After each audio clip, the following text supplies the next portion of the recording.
Ok. Alors, les poskim, il y a le Rav de Brisk, le Bet Alevi. Le Bet Alevi, il a essayé de comprendre le Emek Bracha. Et il a dit comme ça. Il a dit en réalité, moi je comprends mieux le Mishnah Bora. Parce que tu me dis, eux, ils devaient sortir d'Égypte. Ils étaient en esclavage. Tout ce qu'on dit là, ça leur correspond en réalité. Tout ce qu'on a dit juste avant. C'est quoi? Mais Avdout les Cherut. She'eboud les Geoula. Afela les Orgadol. C'est ce qu'ils ont vécu, non? Ils étaient 210 ans dans les briques et dans la boue. Ouais, ça se comprendrait mieux de dire Véné et Mar, et alors ils ont dit devant toi une louange. Mais il dit le Rav de Brisk, le Bet Alevi, il dit, mais je comprends pas le Emek Bracha, qui me dit que moi, je dois dire aussi Venomar Lefanav Alléluia. Alors, il dit le Rav de Brisk, c'est vrai qu'on a une notion de dire, on la connaît celle-là, il faut se considérer soi-même comme étant sorti d'Égypte le soir de Pessah, etc. Ok, là-bas c'est un Keilou, comme si on était sorti d'Égypte. D'accord? Avant la semaine dernière, on était où? Bon, on était tranquille, quoi. Il n'y a pas ni Shebout, ni Yagon, ni Avdout, ni rien du tout en réalité. On est loin de ce que eux ils ont vécu pendant des années. Donc il dit, je comprends pas en fait le mec Bracha qui me demande de faire une louange à Akadosh Baruch Hu pour moi aujourd'hui. Quelle louange je vais lui faire? Comment je peux me comparer moi à ce que eux ils ont vécu là-bas? Et c'est incomparable en réalité. Il dit c'est comme si maintenant, il dit c'est comme si maintenant quelqu'un, on va lui amener à manger et il fait la bracha avant qu'on lui amène l'aliment. On a le droit de faire une chose pareille? Je dis à quelqu'un, je t'amène un verre d'eau. Ouais, vers la cuisine pour lui amener le verre d'eau. Et avant que le verre d'eau il arrive, lui il commence. Baruch ata Hashem, Elokeinu melech haolam, shehakol niya bidvaro. Et il attend le verre d'eau. Après on lui amène le verre d'eau, il boit le verre d'eau. On a le droit de faire une chose pareille? Non, qu'est-ce qu'on dit? On doit faire la bracha que quand il y a l'aliment qui est devant soi. Donc il dit, le Rav de Bris, il dit, c'est pareil. S'il n'y a pas eu de Havdout devant toi, s'il n'y a pas eu tout ça, etc., comment tu veux dire toi une louange à Kadosh Baruch Hu? Non, alors il vaut mieux dire Venéemar. Pourtant, comment c'est tranché dans la halacha? C'est marqué Venomar. Donc ils demandent les poskim et ils disent, il faut chanter sur quoi à la fin de la Haggadah? Parce que pendant toute la Haggadah, pendant 1 heure et demie, on a parlé des Bnei Israël en Égypte. Oui ou non? On a dit les plaies, il a eu ça, Hachem, il a fait ça aux Égyptiens, il a fait ça pour les Juifs, il les a trucs, etc. Et on a parlé de la mer et l'ouverture de la mer, on a tout parlé dans la Haggadah. Il était logique de terminer en disant Véné et Mar. Et donc eux, ils ont chanté une shira quand ils sont sortis d'Égypte, ils ont fait un chant pour toi. C'est qu'en fait, tu ne parles que d'eux pendant 1 heure et demie, et à la fin, tu fais une pirouette et tu dis, et donc c'est pour ça que moi, je vais chanter. Mais quel rapport moi? J'ai parlé que de quelqu'un d'autre pendant 1 heure et demie, et après, maintenant, je dis que c'est moi qui chante. Pas normal. Termine. Et eux, ils ont chanté. Maintenant, on dit pas comme ça. C'est la seule phrase qui se rapporte à nous. Nous, en 2000, enfin, ceux qui font la Haggadah, chaque année. Tout le reste de la Haggadah, c'est qu'on parle de ce qui s'est passé avant, avant, avant, avant, avant. Tout ce qu'on dit à chaque fois, on dit que Moshe Nehemar, bien sûr, Moshe Nehemar. Comme c'est marqué, comme ça a été, comme ça s'est fait, comme. Mais là, dans toute la Haggadah, c'est ce que je dis exactement, dans toute la Haggadah, on ne fait que citer des choses qui se sont déjà déroulées.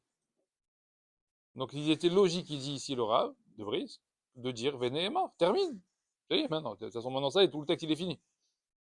Quoi, maintenant il dit les fichar, et donc c'est pour ça, on le dit nous-mêmes, le Balagada, les fichar, c'est pour ça, donc toi que tu fais tout ça, Vénomar, Alléluia, les fanav, Alléluia. Ça va pas du tout, il y a un problème de. Vous allez parler que de moi pendant 1 heure et demie, et j'aurais dit Vénomar. Alors pour comprendre ça, on va raconter une petite histoire historique. Il y a une époque, il y avait un roi d'Israël, peut-être l'un des plus grands rois d'Israël qu'on ait eu après David Ameller. C'est le roi Hiskiyahu Ameller. Hiskiyahu Ameller, un jour, on est venu le voir. Le prophète Ishaïa, il est venu le voir. Il lui a dit, Hiskiya, il y a un problème ici. Quoi? Il dit, il faut lever une armée. Pourquoi? Parce que les troupes de Sancheriv, qui était un juif, hein, tout ce que vous voulez. Il vient pour détruire le Ham Israël. Il a pris tous les bataillons de soldats qui existaient. Ils arrivent sur Israël et ils vont tout détruire. C'est des centaines de milliers de soldats. Chefs de bataillon. Des centaines de milliers de soldats. Chisiaou Améler, c'est marqué, il dit là-bas, il dit la Gemara, que il a dit à Kadosh Baruch Hu, il dit voilà, regarde, moi, j'ai pas la force de lever une armée. Moi, je suis pas David Améler. Moi, j'ai pas la force de prendre mon cheval et de me mettre comme ça en tête de bataillon. Chisiaou Améler, il a dit à Hachem, regarde, moi, je vais rester dans mon lit, comme ça. Je vais rester dans mon lit, je vais dormir, ouais. Et toi, Hachem, tu vas faire la guerre à Sancheriv. Et moi, je fais rien. Voilà. Et qu'est-ce qu'il a fait, Hiskiyahu Améler, la veille au soir de la guerre? Il est parti dormir. Shaya, il a dit, hein, ouais, pourquoi pas, à la limite. T'as son perdu pour perdu. Qu'est-ce qui s'est passé? Il dit la Gemara. Il dit, le lendemain matin, Ishaya, il vient réveiller Hiskiyahu Améler. Il dit, viens voir. Il dit, c'est incroyable. Il dit quoi? Ils sont tous morts. Qu'est-ce qui s'est passé? À Kadosh Baruch Hu, c'est marqué, il y avait tous les troupes de Sancheriv dans les montagnes. Qu'est-ce qu'il a fait pendant la nuit, Hachem? Il a ouvert un tout petit pétard, a dit la Gemara, un tout petite ouverture dans le ciel. Une toute petite. Il a ouvert comme ça un peu le ciel. Et les troupes de Sancheriv, ils ont entendu les chants des malachim du matin, du boker. Alot hashachar. Les malachim, ils se lèvent, et ils commencent à faire les louanges d'Akadosh Baruch Hu au réveil. Un tout petit peu, ils ont entendu dans les oreilles. Ça a tellement percé les oreilles, ils sont tous morts. Des millions de soldats comme ça, tous par terre, tous morts. C'est marqué, a dit la Gemara, que Sancheriv, pour montrer sa victoire, il avait fait venir des rois étrangers pour leur montrer, regardez, vous allez être témoins de ma victoire. Il avait fait venir, c'est marqué, a dit la Gemara, Melech Kush et Melech Mitzrayim, qui étaient là en observateur, hein, comme c'était les journalistes du monde. Après, ils vont rentrer chez eux, ils vont dire, là, ils sont rentrés chez eux, qu'est-ce qu'ils ont, a dit la Gemara, qu'est-ce qu'ils ont relaté? Ils ont relaté Marabou Ma'asecha Hashem, a dit la Gemara. Melech Kush et Melech Mitzrayim, ils ont dit Marabou Ma'asecha Hashem. Quelles sont incroyables tes actions à Kadosh Baruch Hu. Ils ont été témoins de quoi? De l'anéantissement en une seconde de tout le bataillon de Sancheriv. Ça veut dire qu'ils ont fait le journalisme inverse. Incroyable. Donc Ishaya, il vient voir Hiskia, il dit, Ishaya, il vient voir Hiskia, il lui dit, regarde, viens, regarde, incroyable. Il l'amène comme ça à côté il voit les soldats comme ça, tous morts comme ça.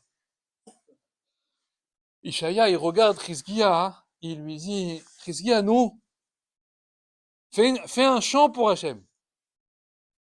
Ta guide le Shira, fais-lui un chant, fais-lui une louange, fais-lui une chanson à Kadosh Baruch Hu, chante pour Hachem du miracle qu'il t'a fait. La Gemara, elle dit, réponse de Hiskiyahu, non, je chanterai pas pour Akadosh Baruch.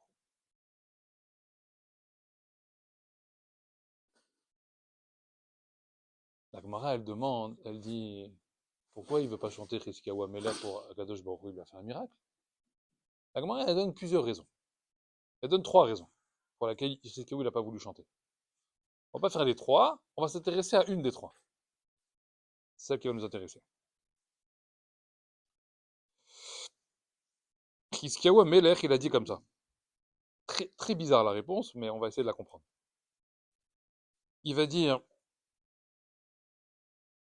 qui je suis moi par rapport à Yehoshua bin Nun? Comme ça, il a répondu. Qui je suis moi par rapport à Yehoshua bin Nun? Quel rapport maintenant Yehoshua dans l'histoire? Alors, deuxième histoire. On va raconter l'histoire de Yehoshua maintenant. Non. Yehoshua, son premier fait d'armes, la première fois qu'il rentre dans l'histoire de la Torah, hein, c'est voilà, on le connaissait pas du tout, Yehoshua, on ne sait pas qui il est. Pitom, d'un coup, on sort d'Égypte, par Parashat Béchalar, et on est attaqué par Amalek.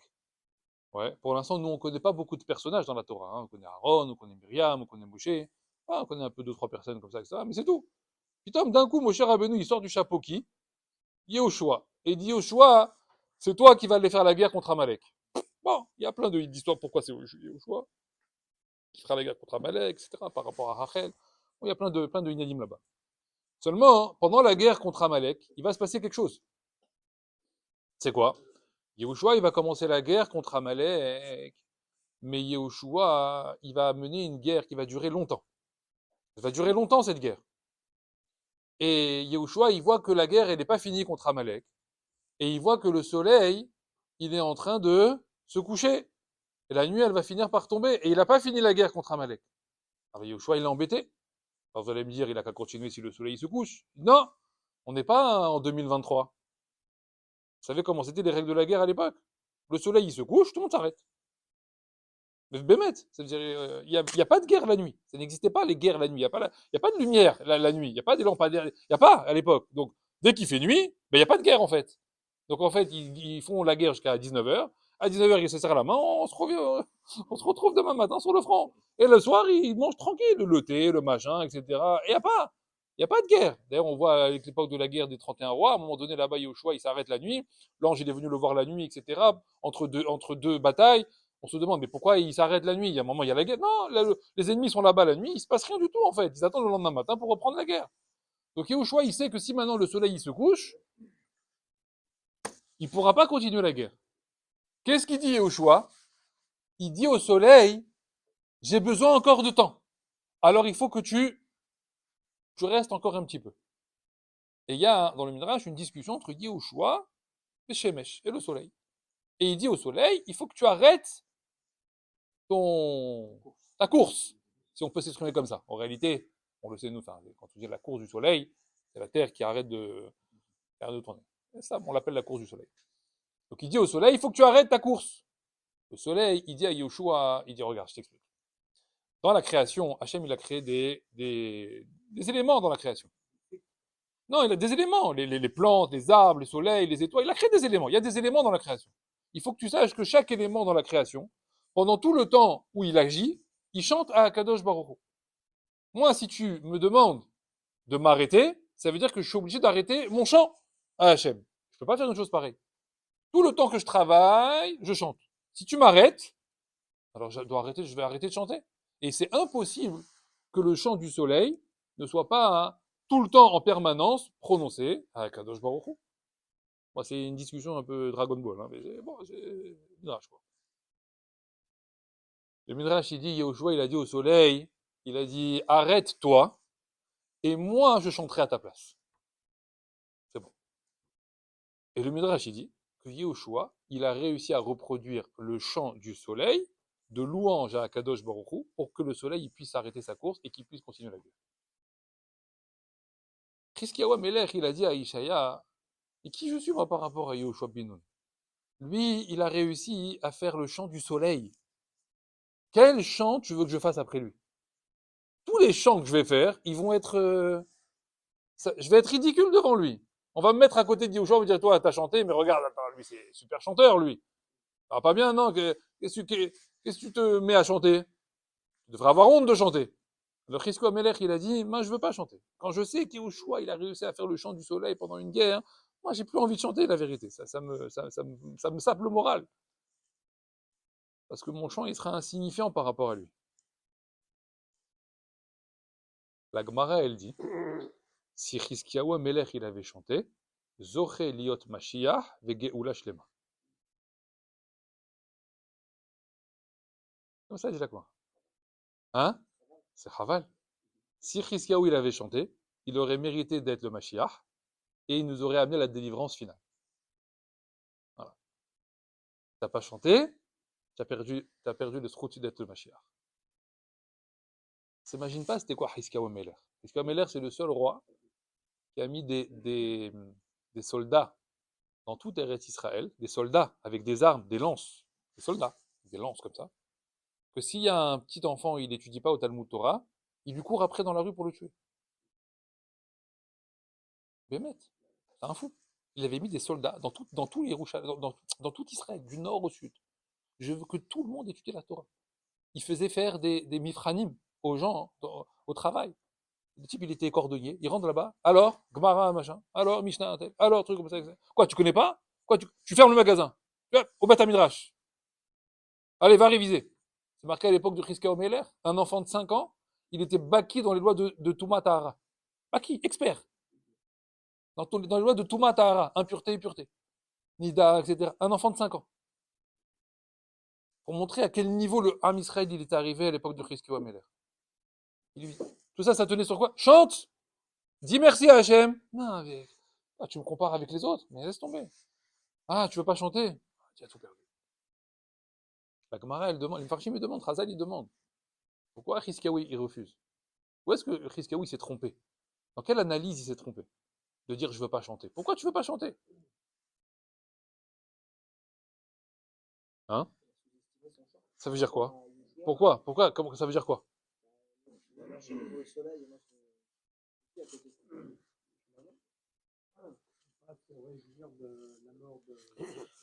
Chizkiyahu, il pense comme ça.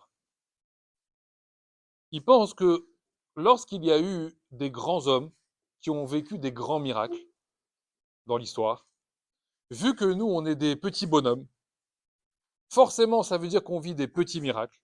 Et si on se met en comparaison avec eux, alors ça veut dire qu'en réalité, ça vaut rien. Voilà ce qu'il voit Chizkiyahu Améler. Qui je suis devant Yehoshua, qui je suis devant Moshe, qui je suis devant Abraham, Yitzhak, Yaakov, etc. Je suis tout petit, moi. Bon, si lui il dit ça à son époque, alors nous, qu'est-ce qu'on devrait dire aujourd'hui? On est 3000 ans plus tard. D'accord? Ça veut dire il nous a tués, quoi. Si lui, Chizkiyahu, le grand roi d'Israël, il dit ça, alors qu'est-ce qu'on devrait dire aujourd'hui? Sur ça, les Mefarshim, ils ont posé une question générale, d'accord, qui nous parle à nous aujourd'hui. Une question qui revient très souvent. Pourquoi le Mashiach, il viendrait dans notre génération à nous? Bon, maintenant, on le sait qu'il va venir dans notre génération depuis qu'il reste plus que 200 ans. Donc, en réalité, il ne veut pas venir après. Hein. Il ne reste pas grand-chose. Donc, on sait qu'il va venir dans notre génération à nous. Est-ce que vous vous rendez compte que le Mashiach, qu'Akadosh Baruch Hu, il a choisi que le Mashiach, il vienne dans notre génération? Hein? La génération de quoi? Instagram, TikTok. Magnifique, hein? Incroyable. Hein? Qu'est-ce qu'il y a dans la rue, je t'en prie? Hein? Des homos, des drogués, des alcooliques, malades mentaux, l'autre elle tue son fils, l'autre il viole sa femme, l'autre il tue machin, sa copine, je sais pas quoi. Hein? On a entendu là, elle a tué son fils, je sais pas pourquoi, une folle, psychiatrique, une homme psychiatrique, et où tu veux la mettre? Elle a tué son bébé de 6 mois. Ah, on va la mettre dans un hôpital psychiatrique. Ah ouais, tu veux la mettre où alors? Évidemment qu'elle est tarée. Je comprends pas. Ah, on décide, peut-être, peut-être pas, on va voir. Ok, on va voir. Elle a tué son enfant de 6 mois. Ah, aux États-Unis, j'ai vu, là. 6 mois. Couteau, machin. Ça c'est le monde d'aujourd'hui. Il marche droit, ce monde. Il est complètement à l'envers, ce monde. C'est un balagan total. D'accord? On a rendu ce monde un balagan. Et Hachem, il a dit, ça, c'est une bonne génération pour le Mashiach. Où les gens, ils photographient leurs plats avant de manger.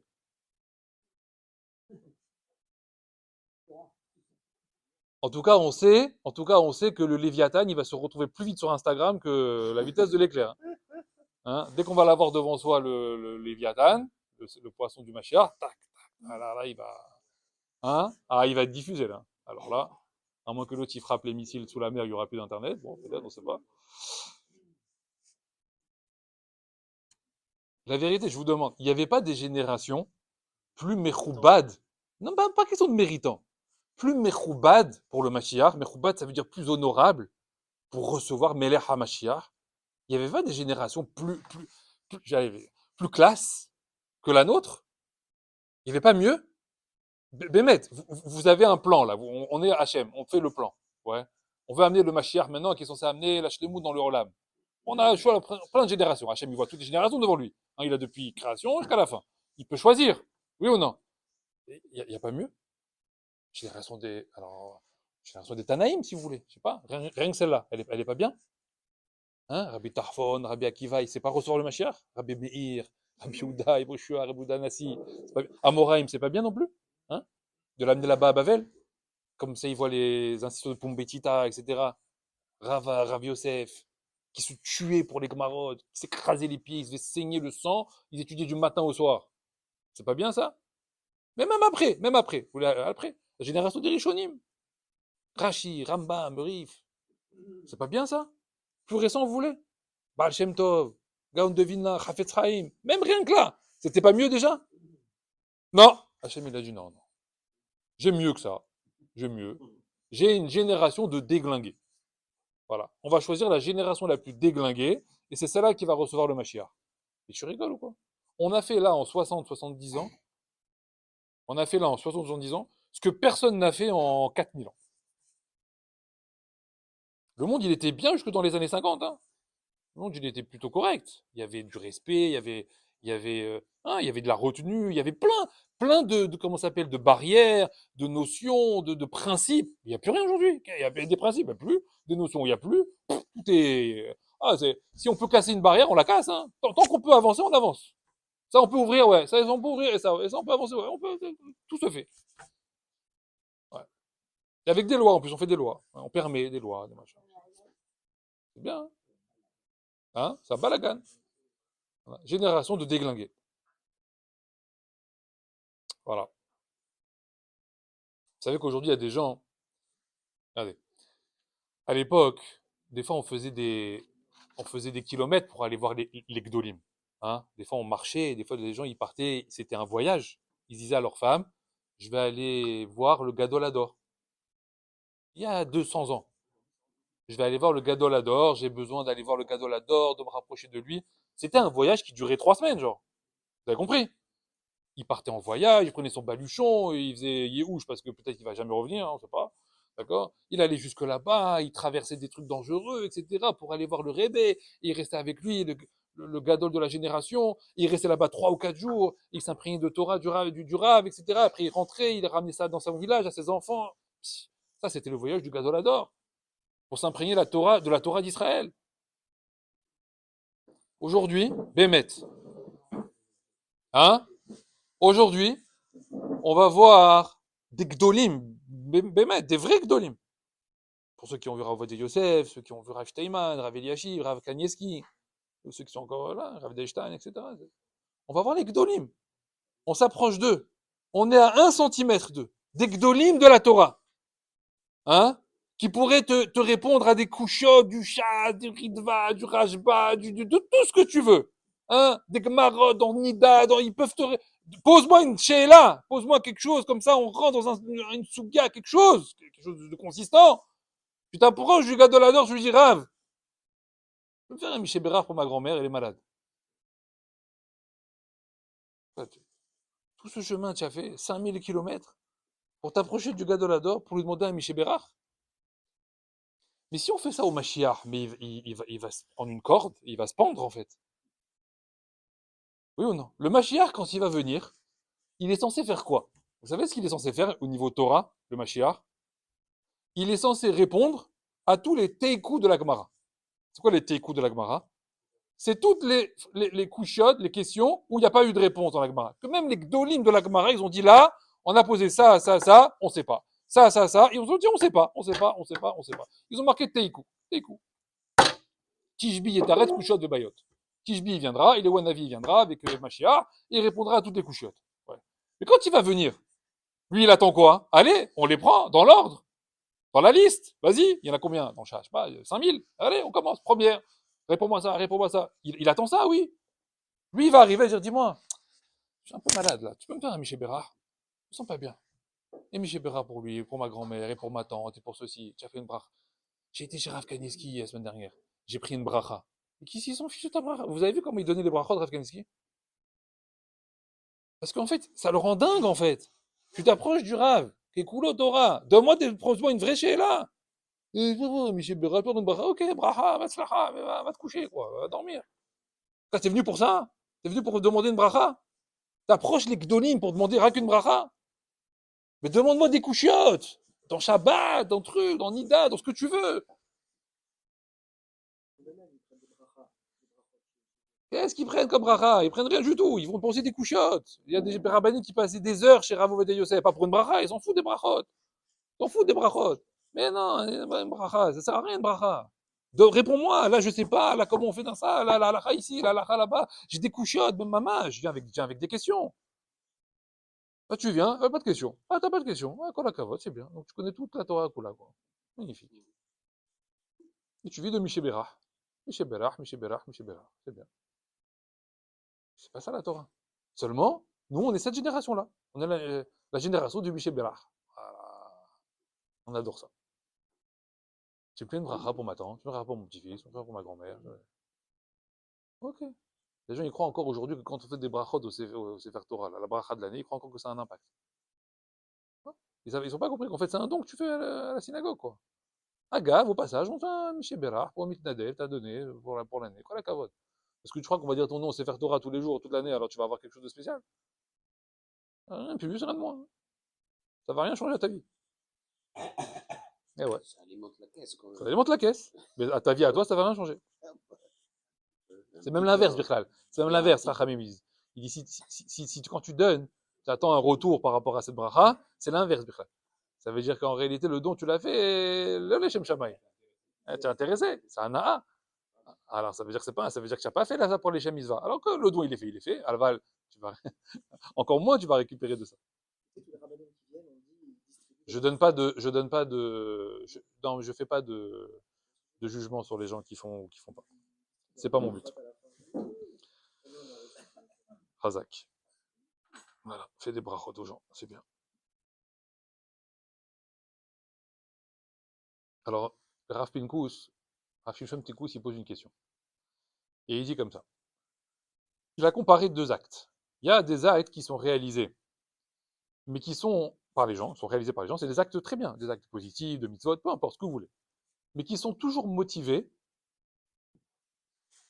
par un environnement autour de toi qui t'a poussé à faire ça. Et il y a des actes que personne ne fait autour de toi et que tu es le seul à faire. Il dit à Rav Pinkus, même si dans le premier cas, l'acte que tu as réalisé, il est plus grand, il a moins de valeur aux yeux d'Akadosh Baruch Hu que le deuxième. Parce qu'en réalité, dans le premier cas, si je t'enlève la motivation qu'il y a autour de toi, peut-être que cet acte-là, en réalité, tu ne l'aurais jamais fait. Ce qui veut dire que tu avais toujours besoin de quelqu'un ou de quelque chose qui te pousse pour réaliser la chose. Quand est-ce que tu prouves en réalité que la chose, elle a une vraie valeur? Quand elle vient que de toi. Et elle n'est pas motivée par quelque chose. On demande comme ça. Écoutez la question du Rav. Rav Pinkus, il demande. Est-ce que vous pensez réellement qu'on peut, en tout cas, juger de la motivation des élèves de Talmud Torah à l'époque des Tanaïm? À l'époque des Tanaïm. C'est qui les Tanaïm? Rabbi Meir, Rabbi Akiva, Rabbi Yehuda, Rabbi Ushua, Rabbi Ishmael, Rabbi Yehuda Nassi, Rabban Gamliel. Pas mal, non? Rabbi Tarfon, il y en a 500 en chef. D'accord. Maintenant, il y a un petit enfant du Talmud Torah, il a 8 ans, etc. Et il veut étudier la Torah, et il va au Talmud Torah, et il étudie, et il apprend, etc. Et lui aussi, il devient un Rav, ce que tu veux, machin, etc.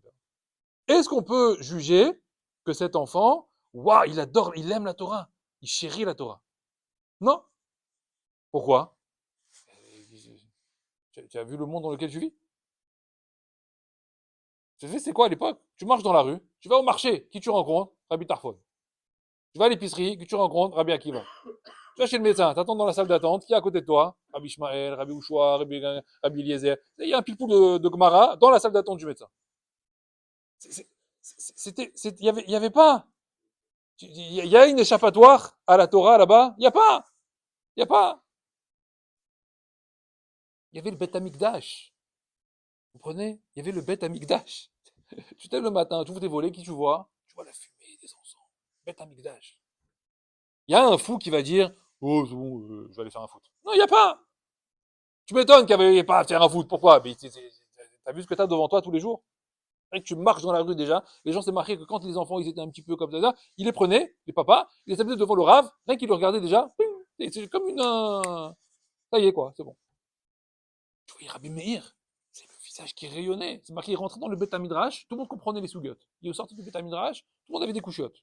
Il y a rien qui rentrait, et que les gens ils voyaient son visage. C'est ça qu'on dit aujourd'hui qu'il faut regarder beaucoup les photos des rabbinim, il faut donner beaucoup les photos des rabbinim aux enfants, etc. Pour qu'ils voient un peu de mettre le visage. Donc il demande Rav Pinkus, il dit, tu crois vraiment qu'on peut juger de leur motivation à l'époque? On ne peut pas juger. Peut-être qu'ils faisaient ça uniquement par quoi, hein? Parce qu'il y avait l'environnement, il y avait autour, ça les poussait. Il dit par contre, Rav Pinkus, quelqu'un qui a étudié la Torah dans notre génération à nous. Elle- il faut être Rav Pinkus pour poser la question comme ça. Il faut être un Rav vraiment aguerri, quoi, parce que sinon tu te casses les dents, quoi. Pourquoi? Parce qu'il nous dit comme ça. Il dit, qu'est-ce qui pousse une personne aujourd'hui de normalement constituée à vouloir étudier la Torah? Rav Pinkus, il dit, je comprends pas. Bon, il est né il y a quelques années, Rav Pinkus, il y a une quinzaine d'années, hein. Mais il dit à l'époque, il dit, mais je comprends pas pourquoi les gens, ils veulent étudier la Torah. Quel intérêt il y a? Qu'est-ce que tu gagnes là-dedans?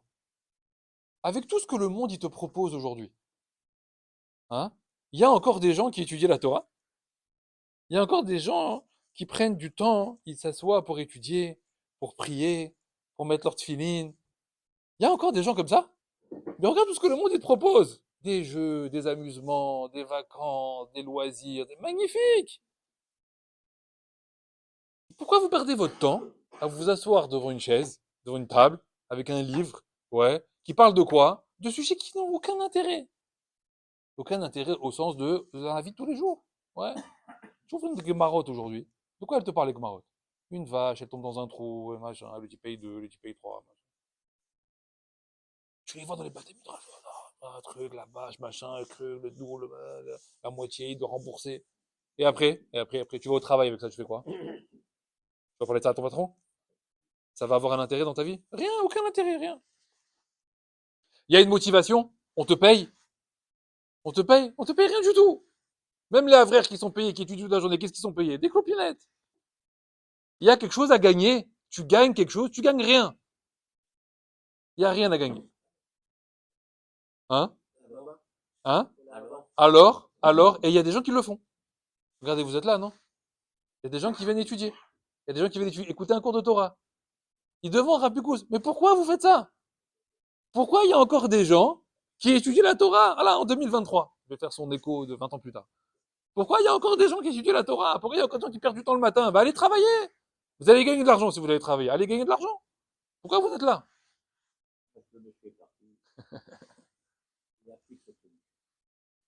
Pourquoi on est là? Pourquoi on vient tous les matins? Pourquoi on perd 2 heures? Et pourquoi là on est là encore? Ils disent les Chachamim, ils disent la vérité. Ils disent la vérité. C'est que notre génération, c'est celle qui a la plus grande valeur, en réalité. Elle est largement au-dessus de toutes les générations qui nous ont précédés. Pourquoi? Il dit parce que quand le Mashiach, il va venir en 2023, et qu'Hachem, il va lui dire, attention, parce qu'il va le briefer avant, hein. Il va le briefer. Il va dire, attention, je t'explique la génération dans laquelle tu vas arriver. Ah ouais? C'est quoi la génération? C'est des alcooliques, des drogués, des Ibiza, des boîtes de nuit, des musiques qui veulent rien dire, tu vas voir, hein, c'est très sympathique la musique qu'ils écoutent. Ouais, c'est des TikTok, des photos, des Instagram, des WhatsApp et des Snap, je sais pas quoi, etc. Il va bien lui faire un brief de la génération. Le machère, il va lui dire, mais ça va pas bien, non? Tu vas pas m'envoyer là-bas. Il dit, attends, je t'ai dit ça maintenant? Maintenant, va voir de tes yeux. Il va descendre, il s'attend à trouver quoi, le Mashiach? Il s'attend à trouver un zoo.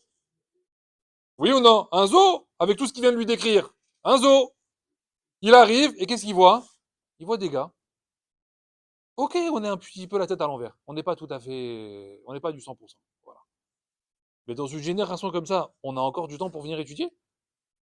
On est encore en train de se demander au Rav, dites-moi, quand je fais la bracha chez Akol, quand j'ai bu comme ça, c'est bien ou c'est pas bien?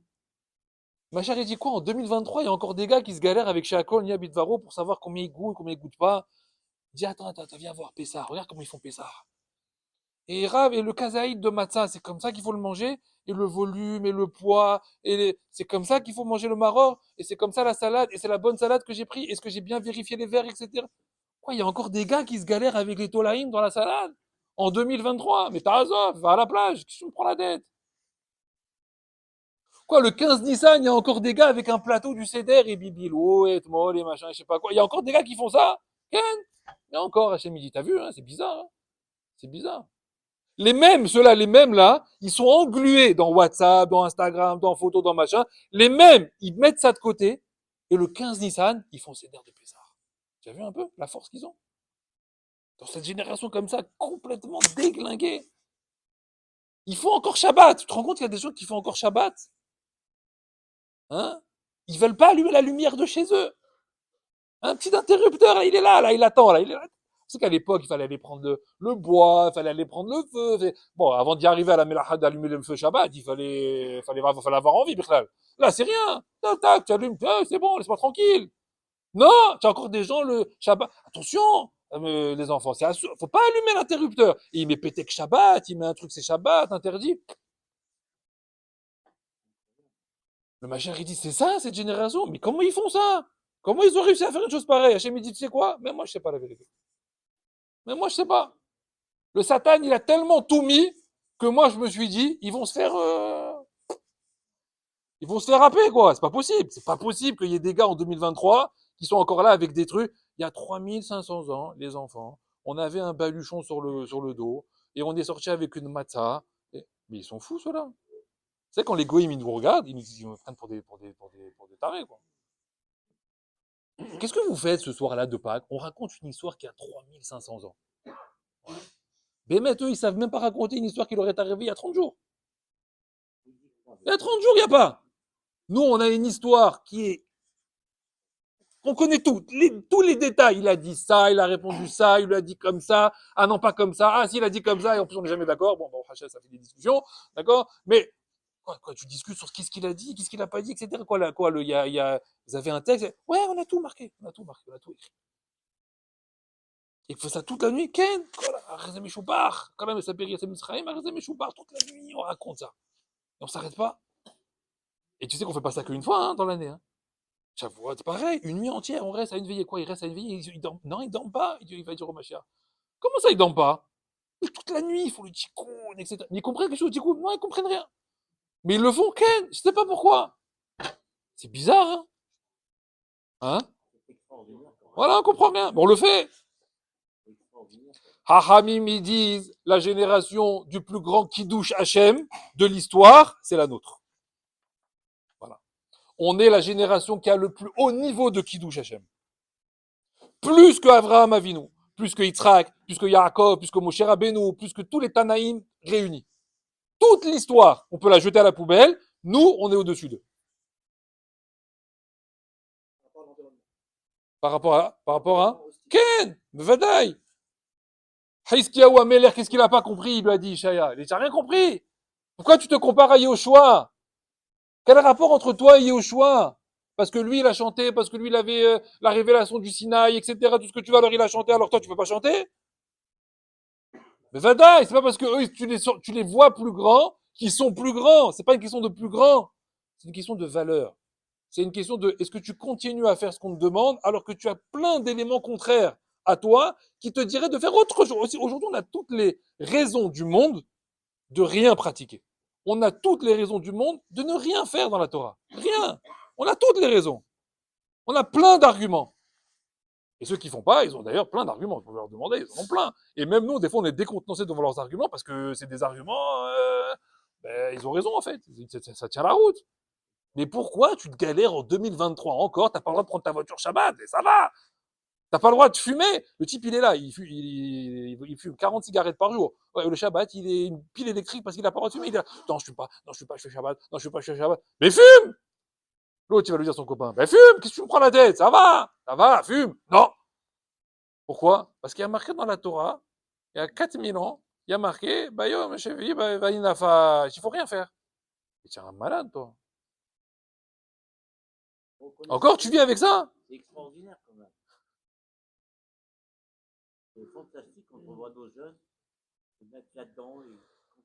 C'est ça qu'il dit Rav Pinkus. Rav Pinkus, il dit, regarde notre génération, regarde nos enfants. Ils ont des jeux dans les mains, ils ont des iPads, ils ont des VTech, je sais pas quoi, et des tablettes, et des amusements, et des jeux à n'en plus finir, et des téléphones, etc. Ils ont tout ça. Et t'attrapes le même gamin, tu lui dis, qu'est-ce que t'as appris comme Mishnah à l'école? Il te récite une Mishnah dans Brachot, dans Souka. Mais comment tu fais? Mais jette ça à la poubelle, rebelle-toi, et dis, je veux plus ça, moi, je veux que les jeux. Non. Il a encore une tête Torah. Rachamim me disent, bon, c'est une des preuves. Rachamim me dit ça, c'est une des preuves que la Torah, elle est hazaka et elle est émet. Sinon, c'est pas possible. Parce que quelque chose qui est pas émet et qui est pas fort, avec un truc comme ça, bah, c'est fini, il n'y a plus rien. D'ailleurs, on voit tous les autres peuples et cultures, etc. Tout a été complètement bazardé parce qu'en fait, c'est pas assez puissant, c'est pas assez émet pour pouvoir tenir malgré plein d'éléments contraires. Aujourd'hui, c'est ça. Aujourd'hui, je vois des enfants. Ouais. Quoi, tu te plains des enfants d'aujourd'hui? Mais les enfants d'aujourd'hui, ils n'ont pas à rougir une seconde devant les enfants de Cheskiaou Ameler. Que tu me dis là-bas, ils connaissaient tout Matara, 5 ans, etc. Mais Vadaï, qu'ils connaissaient là-bas. Mais Vadaï, t'as vu qu'il y avait dans les rues? Aujourd'hui, il sort dans la rue, le gamin, qu'est-ce qu'il voit? Des piercings, des boucles d'oreilles, des punks, des trucs déchirés, etc. Et dans ce marasme, il te dit, papa, c'est quand Shabbat? Papa, on va à la synagogue. Papa, il y a un télim à faire. Quoi, ils font des télim? Comme ça, il rappelle aussi. Bachar, il va venir, il va dire, quoi, ils font des télim de David Ameller? Ils lisent des télim? Qu'est-ce? Des fois, tu les vois, les gens, des dames, des âgés. Ça, David Ameller.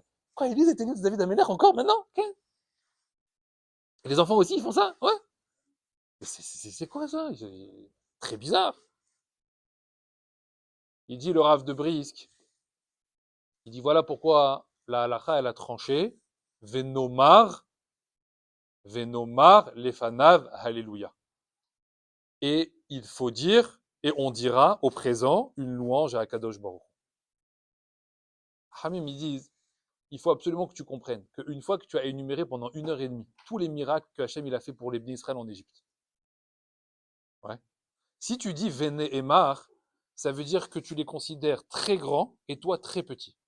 Donc eux, ils auraient eu le droit de faire un chant Vene et Mar à leur époque pour Akadosh Baruch. Ça c'est Mishnah Berurah. Il vient le Emek Bracha, et c'est la halacha, il dit non, Venomar les fanav, alléluia. Toi, tu dois comprendre à la fin de la Haggadah que tu n'es pas moins que, tu n'es pas au-dessous d'eux, tu n'es pas à un niveau plus faible qu'eux. Tu as plus de valeur qu'eux. Ça veut dire quoi? Nomar, toi, Hachem, il veut entendre ce soir-là ta louange à toi. La louange de quoi? Mais de ta personne à toi. C'est toi le miracle en réalité. Quel miracle? Mais tiens, c'est au Seder. En 2023, tu es en train de faire le Seder de Pessah. Mais qu'est-ce que tu fais là? Même Hachem, il te dit, qu'est-ce que tu fais là? Va t'amuser. Non, Hachem, 15-10, c'est normal. On respecte, plateau, la gada, etc. Même si les gens, ils font pas super bien, etc. Tu vas me dire pas des religieux, etc. Mais qu'est-ce que tu fais là, Bichlal? J'ai encore plus une question sur eux. Les gens, ils sont pas religieux, ils font rien du tout, mais ils viennent venir recevoir de Pessah, ils veulent manger les 3 matzot, ils mangent un peu, même s'ils mangent pas les quantités, les trucs, les machins, ils veulent pas kazaïd, etc. Mais pourquoi tu manges? Pourquoi tu te galères avec cette matzah? Pourquoi tu fais ça? Même lui, je sais même pas s'il pourrait te répondre. Je sais pas s'il pourrait te répondre. Oui, c'est le soir c'est le soir, tu sais pas pourquoi le type il pète un câble. Ouais, il fait rien toute l'année. Et là, il s'énerve surtout. Ah, là, il faut manger comme ça, mon père il faisait comme ça, ma grand-mère elle faisait comme ça, dans le livre c'est marqué comme ça, etc. Putain, mais il est devenu le rabbinim, le rave le rave de la table. C'est pas qu'est-ce qu'il a. D'un seul coup, il a, je sais pas, un éveil, un éveil thoraïque, un éveil religieux comme ça qui vient. Mais c'est beau en réalité de voir ça. Nous, on voit ça avec des yeux de, ouais, mais c'est du mytho toute l'année, il fait même pas Shabbat, etc. Ma pitom, Hachem, il voit pas ça. Hachem, il voit un gars que quand il fait pas Shabbat, c'est normal, Hachem. Il dit, je comprends pourquoi vous faites pas Shabbat toute l'année. Je comprends même pas pourquoi vous le faites. Moi, ce que je comprends pas, c'est que ce gars-là, il arrive à Pessah, et il fait son céder. Et il est là. Donc, à la fin de la Gada, le Baal Gada, il lui dit, Nomar, alléluia. Sur toi, tu dois faire une louange. Sur toi, pour comprendre la valeur que tu as. Ne te diminue pas par rapport aux générations d'avant. Ne te dis pas, ouais, mais moi, de toute façon, devant Abraham, je vaux rien, devant Moshe, je vaux rien. Quoi, tu vaux rien? Mais tu vaux plus! Tu sais pourquoi tu vaux plus? Parce que c'est ta génération qui verra le Mashiach. Nous, on pourra venir avec un petit, comment ça s'appelle, un petit écusson ici, là. Ouais, à la fin de toutes les générations. Hein, on se mettra devant les 12 générations, on dira, qui a vécu le Mashiach? Non. Ah ben, moi, oui. C'est ma génération. Racham dit que même si on, même si on meurt avant, ça s'appelle notre génération. C'est-à-dire que même, puisqu'on reviendra très à Mitzim, on dira, c'est ça, notre génération. La génération, Racham dit, c'est à peu près 500 ans. Non, c'est-à-dire qu'il faut comprendre, c'est par 500 années. Donc depuis 500 ans jusqu'à, donc de 5500, donc depuis 200 ans jusqu'à 6000, ça s'appelle la génération du Mashiach. Hein, voilà, il y aura l'exil, etc. Donc le mec Bracha, il te dit quoi? Il te dit chante sur toi, chante sur ta génération, chante pour toi-même en réalité. 3300 ans. On raconte des histoires qui ont 3300 ans. C'est incroyable. Donc les Chachamim, ils disent pour ça, ils te disent, il faut que tu vives ton Seder.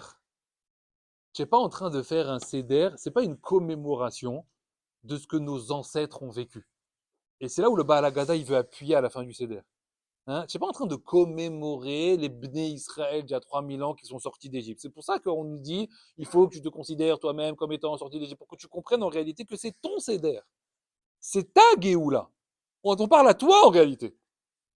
Là-bas, c'est pour te mettre en condition tout ça. C'est pour que tu t'imprègnes, etc., de ce qu'il y a eu avant. Et après, maintenant, on te dit, maintenant, il faut que ça bascule à un moment donné dans le Seder avec toi, avec ta vie à toi. Le Midrash, il dit comme ça. Il dit, il faut que tu saches que, vous savez que dans Bachamaïm, il n'y a pas de temps, ni de Zman. Il n'y a pas de Zman, ni d'espace, pardon. Il n'y a pas d'espace-temps, Bachamaïm. Ça, c'est que sur Terre. Le temps, les jours d'avant, d'après. En haut, il n'y a pas. Tout est sur une même, sur une même ligne en réalité. Ce qui veut dire que pour Akadosh Baruch Hu, le Seder de Pessah que nous on fait, dans notre génération, là, qu'on va faire dans 3 jours, il se passe en même temps que tous les Sédarim de Pessah de l'histoire. Vous comprenez ça?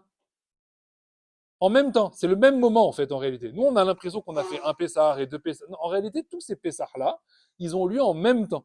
Même ceux qu'on a fait nous-mêmes dans notre vie à nous. D'accord? Il n'y a pas d'espace-temps Bachamaïm. Ce qui veut dire qu'au moment où nous, on va lire la Haggadah de Pessah, à l'Achma'ania, qui c'est qui lit la Haggadah en même temps que nous? Rambam, Rashi, Rabbi Akiva, Rabbi Meir. En même temps que nous, ils lisent la Haggadah en même temps. Et c'est marqué dans les Midrashim qu'Akadosh Baruch Hu, en fait, quand il y a marqué là-bas qu'il vient écouter la Haggadah du Ham Israël le soir de Pessah, c'est qu'en fait, il va mêler toutes les Haggadot de toute l'histoire en même temps. Et il dit aux Malachim, écoutez! Et ils doivent écouter le Halach Ma'anya, pas de maintenant, de toutes les générations en même temps. Bizman Ehad, Berega Ehad. Quand toi tu es en train de lire 15 Nissan, le soir, Halach Ma'anya, il y a un écho là-bas. Qui c'est qui parle? Rabbi Eliezer, Rabbi Meir, Rabbi Akiva, Baal Shem Tov, Gaon de Vilna. En même temps que toi. Tous en même temps. C'est tout le Ham Israël de toutes les générations qui fait Pessah. C'est pas que un. Il dit, tu réalises ça? Tu réalises ce que tu es en train de faire ce soir-là? À côté de toi, il y a le Gaon de Vilna. Non, à côté de moi, il y a tonton Jojo. Non, il n'y a pas tonton Jojo. Il y a tonton Jojo. Mais il y a Gaon de Vilna. Quand tu chantes le Hallel, on est tous ensemble. Tiens, arrive vite comme ça, je vais faire le Hallel. Qui y a au Hallel? Toutes les générations qui chantent le Hallel avec toi. Imprègne-toi de ça. Avant Pessah. Hachem, c'est pour ça qu'Hachem, il va réunir les anges. Pas mal Hachem Mala, ça veut dire qu'il fait descendre des anges pour aller écouter une génération. Putain, c'est nul ça. Allez écouter toutes les générations. Et les anges, ils sont comme des fous parce que ça vient de tous les côtés. Ils montent chercher, regarde, il a dit ça, il a dit ça, il a dit ça. Et toute la nuit comme ça, il faut qu'ils comme des journalistes. Il a dit ça sur toi, et l'autre il a dit ça, et l'autre il a dit, mais je sais pas, les chabéas, et l'autre il a dit, il faut les louer, et l'autre il a dit comme ça. Je suis moins que moi? Non, t'es pas moins que, t'es au même niveau. T'es en même temps. C'est ça qu'il faut que tu comprennes. Il n'y avait pas la génération du Gaon de Vilna et nous on est des nuls. Non, on est en même temps. On fait la même chose. Lui il dit à l'Armania et moi je dis à l'Armania. La même chose. Et il n'y avait pas d'avant et d'après. On est tous sur la même ligne. C'est ça le Ham Israël. C'est ça que la force que le Baruch Hu il a fait. Il a dit vous êtes tous ensemble, tous sur la même ligne, sinon je vous prends pas. Si vous vous considérez avec des niveaux, moi ça m'intéresse pas. Et les générations qui nous regardent à nous aujourd'hui, elles nous disent mais elle est incroyable cette génération. Et nous on n'a pas eu le Mashiach. Fais-nous revenir qu'on va voir le Mashiach. Moi Hachem dit c'est pour ça qu'il y a Kriyatametim dans le Inyan. Parce que c'est un cavote pour les générations d'avant qui ont attendu qu'on n'a pas eu. Hachem dit bon, je vous donne Kriyatametim. Vous vivrez aussi vous avec ceux de la génération du Mashiach. Mais nous on aura les cuissons. On aura les cuissons, génération du Mashiach. C'est pas bien ça? Tu comprends la valeur que tu as? Il faut réaliser cette valeur avant d'arriver au Seder. Et pas se voir petit, pas se voir minable, pas se voir nous on ne veut rien faire, et nous on comprend rien, et nous on sait rien, etc. Pas du tout. Ben Chorin, Meler, Ben Melachim, les fils du roi. Quelle que soit notre condition, quel que soit le niveau de pratique, quel que soit le niveau de religion, quel que soit ce qu'on sait, ce qu'on ne sait pas, ce qu'on a appris, ce qu'on n'a pas appris, c'est un état d'esprit. Hachem, avant de connaître les halachot de Pessah, il veut qu'on arrive avec le bon état d'esprit. Il ne faut pas se tromper de comportement. Et l'état d'esprit principal de Pessah, on va terminer sur ça. L'état d'esprit principal de Pessah, c'est quoi? C'est la simcha. Parce que celui qui arrive au Seder de Pessah et qui fait la tête de Tisha B'Av et qui commence à crier sur tout le monde parce que la table n'est pas comme ça, parce que ça s'est renversé sur la table, parce que l'autre il crie, parce que le petit il veut pas s'asseoir, et parce que l'autre elle pleure, et parce que le bébé il est truc, machin, nanana, et parce que l'autre elle écoute pas, parce que l'autre elle est pas à table, l'autre elle est dans la cuisine, il faut qu'elle revienne, et on Seder sur tout le monde, ça s'appelle ça. Hachem il dit, c'est mitzvah de d'arriver à Pessah, Bessimcha. Si tu n'arrives pas au Seder de Pessah, Bessimcha, va te calmer. Retard de Seder de 10 minutes, va te calmer, va te mettre de l'eau sur le visage, ouais, et tu reviendras avec un sourire. Parce que sinon, tu vas foirer en réalité tout le message de Pessah. Au-delà de, il faut manger 20 grammes, et 27 grammes, et 30 grammes, et 32 grammes, et 15 grammes, et le verre comme ci, le verre comme ça, etc. Ok, Chazakol, Kavod, ça vient d'étudier la halachot, magnifique. Mais si tu fais tout ça en faisant la tête, Hachem dit, tu prends tes méthodes, il va t'étouffer avec. Voilà.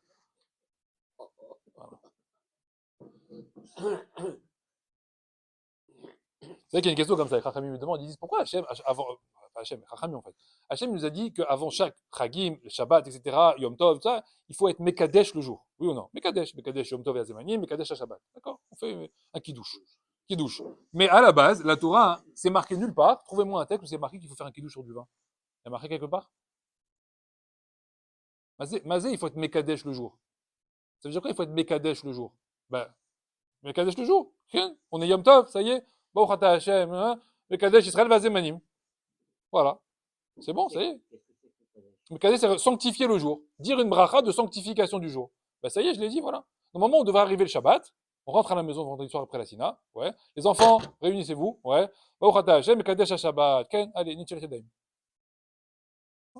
C'est quoi ça? On prend un verre, on met du vin, on prend un verre de vin, pourquoi ça? Où c'est marqué qu'il faut faire Birek Geffen? Pourquoi on prend du vin? Chazal, ils ont rajouté ça. Vous savez pourquoi ils ont rajouté ça? Parce qu'ils ont dit, il est impossible de commencer un Seder ou un Kiddush de Yom Tov ou de Shabbat, etc., si un homme, il n'est pas Bessimcha. Donc, il va commencer avec quoi d'abord? D'abord, il va boire du vin. Pourquoi? Yahin, Yesamah, Levav, Enosh. Le vin, il réjouit le cœur de l'homme. C'est pour ça qu'ils ont mis du vin. Bémet, je vous mens pas. Ils ont dit, on prenait un verre de vin avant chaque. Pourquoi? Parce que c'est un chag là, c'est une fête, c'est un Shabbat, c'est un Yom Tov, etc. Quoi, tu vas le faire avec une tête dans ta. Prends un petit verre de vin, ça va te. Hein? Mais moi, dès que je bois du vin, après, je. Eh ben, c'est ça qu'on veut. C'est ça qu'on veut. Bois un verre de vin, hein? Comme ça, tu faisais la tête il y a 10 minutes et ça va te calmer. Et à Pessah, qu'est-ce qu'on veut? Ben, 4 fois joyeux, parce qu'un verre de vin, 2 verres de vin, 3. Donc, on veut vraiment que. Ils ont appuyé là sur le. Qu'est-ce? Non, non, c'est la vérité. Bémet. Bémet, je mens pas. Il y a pas de vin dans la Torah. Il y a pas d'être Mekadesh sur du vin. Chazal, ils ont rajouté. Ils ont dit pourquoi? Parce qu'un homme, il doit arriver Bessimcha. Et il y a que le vin qui est Mesameach l'homme. Comme il dit David Ameler. Yahin, Yesamach, Levav, Enosh. Le vin, il réjouit le cœur de l'homme. Ce qui veut dire qu'à Pessah, voilà, on arrive bientôt à Pessah. On arrive. C'est vrai, on est fatigué. Il y en a qui voyagent, il y en a qui font le ménage, peu importe. Il y en a qui sont en âge, bon, ça dépend. Voilà. Mais on est fatigué. On arrive fatigué. Si tu arrives fatigué, épuisé, énervé, alors tu vas rater ton Seder de Pessah. Rabbi Akiva, c'est marqué, il dit dans le Midrash, qu'il dormait la veille de Pessah. Mitzvah d'aller dormir la veille de Pessah. Il prenait ses enfants, ils allaient dormir, lui et ses enfants, c'est marqué dans le Midrash. Lui-même, Rabbi Akiva, il dormait la veille de Pessah. Les enfants, il les faisait dormir la veille, obligatoirement. Vous allez dormir. Il leur donnait des cadeaux, là-bas, c'est marqué des bonbons, etc. Bon, nous, on peut donner des cadeaux pour aller dormir la veille de Pessah. Parce que si tu dors pas la veille de Pessah, le Seder, il est long. Le Seder, il est fatigant, il est un peu. Il faut tenir. Comment tu tiens? Si tu as passé une journée, tu arrives à 9h et tu dois commencer un Seder, mais tu es déjà KO. Non. Donc il faut être intelligent. On arrive au Seder de Pessah, il faut être heureux, il faut être détendu, il faut être relâché. Il ne faut pas oublier on va fêter une délivrance, on va fêter une Géoula, on ne va pas fêter une mise en examen. Ouais, en prison avec les menottes. Non. On veut voir sur ton visage. Donc avant les halachot, il y a un comportement, il y a tes yeux, il y a ta bouche, il y a ton sourire, il y a tes gestes. C'est une fête en réalité, c'est un spectacle. C'est qu'il y a des gens qui se déguisent pendant le Seder de Pessah. Ouais, c'est vrai qu'il y a une mitzvah de se déguiser à Purim. Ouais, mais les Chachamim ils disent qu'il y a une autre mitzvah de se déguiser à Pessah, Bichlal. Faire une mise en scène, Ken, il y en a qui se déguisent en Moshe, en pharaon, tout ce que tu veux, Bichlal. Hein? Oui, c'est Yom Tov. Il n'y a pas de deuil. Yom Tov. C'est Befarasio. D'accord? Donc ce qui veut dire quoi? Il faut être relax. Il faut être relax. Pour arriver à être relax pendant tout le Seder de Pessah, il faut avoir quelque chose en tête. Une vérité. Laquelle? Qu'un Seder parfait, ça n'existe pas.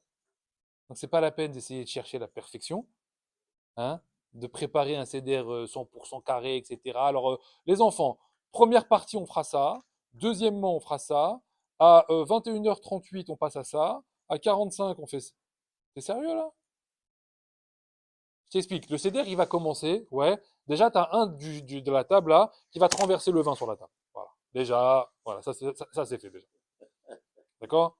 Après, on va commencer Manishtana. Ah, il va, je peux aller aux toilettes. Mais c'est Manishtana! Non, je vais aller aux toilettes, non, non, non. Mais laisse aller aux toilettes. Ah, ouais, vas-y, dispute, machin, etc. Parce que tu crois dans ta tête que, bah oui, pourquoi? Parce que ça s'appelle un céder.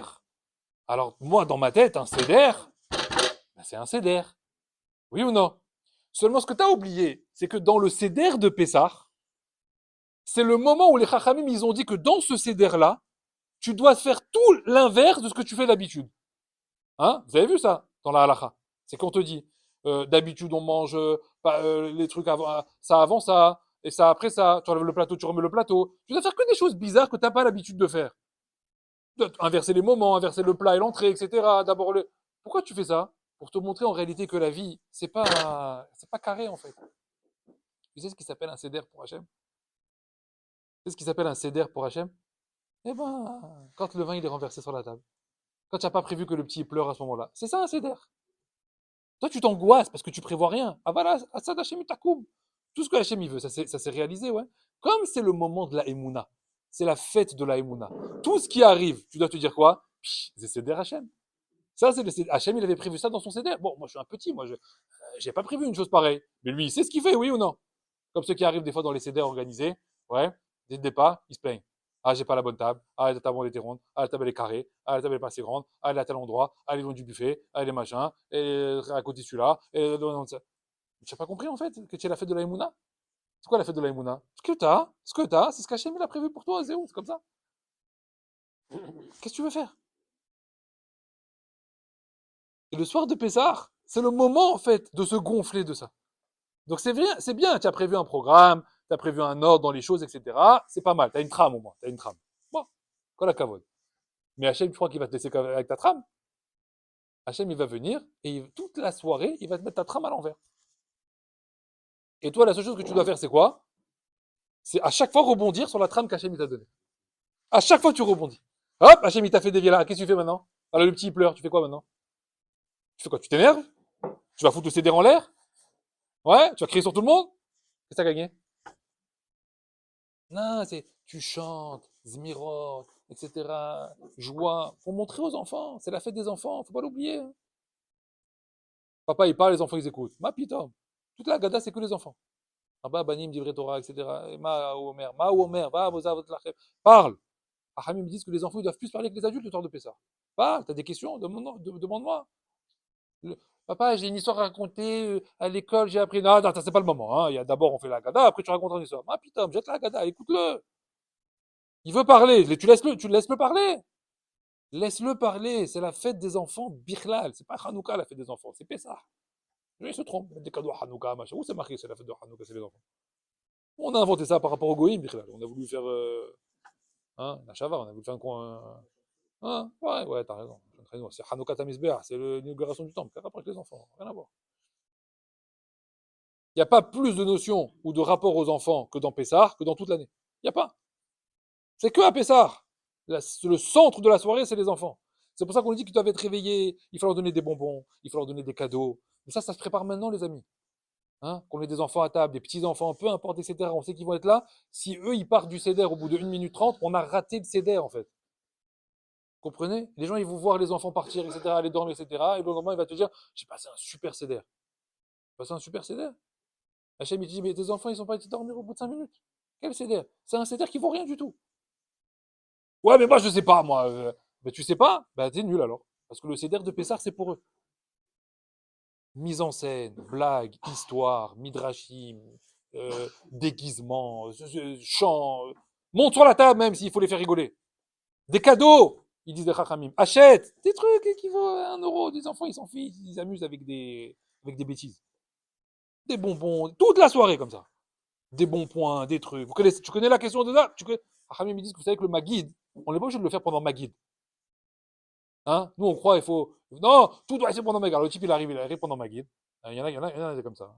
Alors, dans une Gemara, dans la Gemara Psachim, il y a une couchia.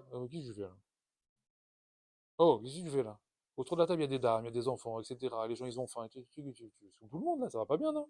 Rachamim, ils disent que si tu vois les gens pas réceptifs, ils sont fatigués, et tu risques de les perdre. Fais ma guide. Fais ma guide. Avance ma guide. Avance ma guide. Termine ma guide. Agada. Et les matzot, les machins, on passe à table. On est à table. Vas-y maintenant. Ils sont à table, ils sont en train de manger. Ils sont bien maintenant. Vas-y, c'est maintenant. Les enfants, question. Les enfants, histoire. Les enfants, midrash. Les enfants, pendant. Pourquoi il y a marqué qu'il faut s'arrêter à ma guide?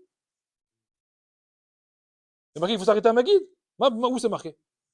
Il y a marqué Kol HaMesaper Yisraël Arezeh Meshubach. Tout celui qui rajoute de la sortie de l'Égypte, il sera loué. Jusqu'à quand? Jusqu'au matin.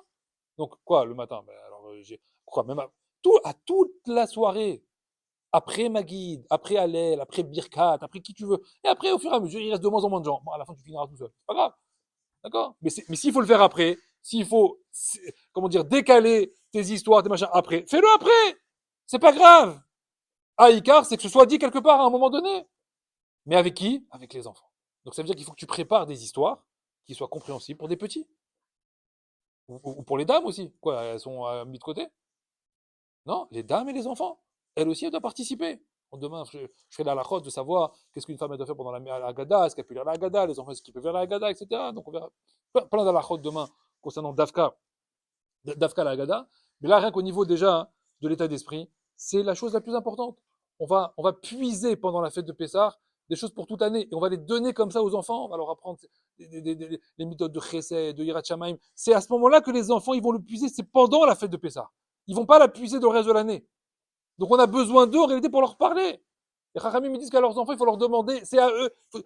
C'est vrai qu'à Manishtana, c'est les enfants qui posent des questions. Bon, ça c'est dans Manishtana. Mais après, les enfants, nous, on doit leur poser des questions.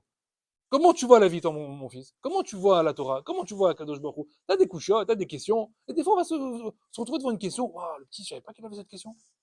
Je savais pas qu'il avait cette notion-là dans la tête. Oui, papa, et pourquoi dans le ciel, les oiseaux, tatata? C'est vrai, pourquoi Hachem, il a fait ça dans le ciel? Pourquoi il a fait ça dans la création? On va chercher mon fils. Une bonne question, une bonne coucha. Hazak, kolakavod. On va demander au Rav. Peu importe. Mais il faut écouter les enfants. On va parler avec eux. On va parler avec eux. C'est la première fois qu'on parle, la Gada. Tu sais quoi? C'est la Pessar, c'est la bouche qui parle. La bouche qui parle à qui? Il parle tout seul? Non! Comme la Gada le dit, qui parle avec tes enfants. C'est le message le plus important qu'on va transmettre toute l'année. Si tu devais te demander avant Pessar, quel message je veux transmettre à mon fils cette année à Pessar? Quel message on veut lui transmettre pour l'année? En tant que juif, en tant qu'homme, en tant que Yehudi, en tant que fille, en tant que Bat Israël. Quel message j'ai envie de lui donner qui va l'accompagner tout le reste de l'année? Ça se réfléchit avant. C'est pas le soir de Pessar, attends, mon fils, tu sais, il faut être un bon juif, faire Shabbat, c'est n'importe quoi. Prépare quelque chose de fort, de consistant, avec une belle histoire, avec un beau midrash, question-réponse, pour faire sortir un petit peu l'enfant de ses habitudes, que lui-même il a envie de répondre, que lui-même il a des idées. Papa, j'ai une idée, tu peux lui poser des questions des fois fortes. Comment tu peux être un bon juif? Comment tu sais si Hachem il aime ce qu'on fait? Qu'est-ce qui est bon pour Hachem? Dis-moi toi ce que tu penses. Avec les frères et sœurs, etc. C'est maintenant que ça se fait. Souvent, on se dit, ouais, dans l'année, entre les frères et les sœurs, etc. C'est parce qu'à Pessar, tu n'as pas travaillé. C'est à Pessar que ça se travaille, ça. L'amour entre frères et sœurs, le respect avec les parents, etc. C'est à Pessar que ça se travaille. Ça rentre à l'intérieur. Les Chachamim me disent qu'il ne faut pas oublier que chaque enfant, il a besoin d'un message perso. Tu ne peux pas parler à tous les enfants. Les enfants, ça n'existe pas les enfants. Les enfants, papa, il a que à vous dire. Non, non, non. Elle a besoin d'un discours. Lui, il a besoin d'un autre discours. Lui, il a 13 ans. Elle a 6 ans. Lui, il a 5 ans. Ça n'a rien à voir. Chacun, il a besoin d'entendre. Papa, il m'a dit ça. Pas papa, il nous a parlé comme ça. Ça ne veut rien dire ça. Papa, il m'a parlé à moi. Papa, il m'a dit ça, cette chose-là, comme ça. La maman, pareil. Même chose. Ils ont besoin d'entendre un discours personnel. Pas un discours clali. Il ne faut pas oublier qu'en réalité, les 4 enfants de la Haggadah, hein, le Haham, le Raja, le Tam, celui qui s'en fiche un peu de tout, etc., c'est nous en réalité. On est un petit peu ces 4 enfants, nous aussi, à l'intérieur. Des fois, on est intelligent. Des fois, on a de la riche route. Des fois, on ne veut pas faire les misotes. Des fois, on veut les faire. Des fois, on est bien. Des fois, on demande des questions. Et des fois, on s'en fiche. Donc, on est un peu les 4 en réalité. Chaque personne, elle a ses 4 tendances à l'intérieur d'elle. Donc, en fait, on se parle aussi à nous-mêmes, un petit peu. C'est pour comprendre en réalité qu'un enfant, c'est pas une tige, un élément, et il bougera pas. Non, il est un peu comme ça. Et des fois, il est un peu intelligent. Et des fois, il est un peu harif. Et des fois, il n'écoute pas. Et des fois, il monte sur la table. Et des fois, il fait renchassant. Des fois, il parle mal, etc. Il est un peu tout ça. C'est à nous de trouver les bons mots pour qu'il arrive à trouver un équilibre dans tout ça, pour qu'il se développe. Et ça, c'est quoi? Hachem, il a dit, ça marche que pour 1 an. Tous les ans, il faut recommencer. C'est un boost pour 1 année. On vient puiser quelque chose. Ne croyez pas qu'on vient commémorer un cédé. Non, on vient chercher quelque chose. Il faut le tirer pendant Pessah. Il faut l'amener avec nous. Et il faut leur donner après aux enfants. Alors, Bezrat Hashem, demain on verra plein d'alakhot, ceux qui seront là avec moi, le matin. Très, très importante, parce qu'il y a des alakhot aussi de la Haggadah, des alakhot du Seder, qui doivent passer à l'intérieur de tout ce que je viens de dire, comme une lettre à la poste. C'est-à-dire qu'il doit y avoir un Baal Haggadah qui connaît toutes les alakhot, mais qui ne le fait pas passer en il faut faire ci, il faut faire ça. Non, il le fait faire de manière très intelligente, il fait faire à tout le monde tout comme il faut, mais tout avec le sourire, tout avec le nahat, tout avec la simcha. Le plus important à Pessah, c'est ça, Bémet, c'est d'avoir un visage rayonnant et d'être saméach autour de la table. Voilà. Shabbat shalom, Chag sameach.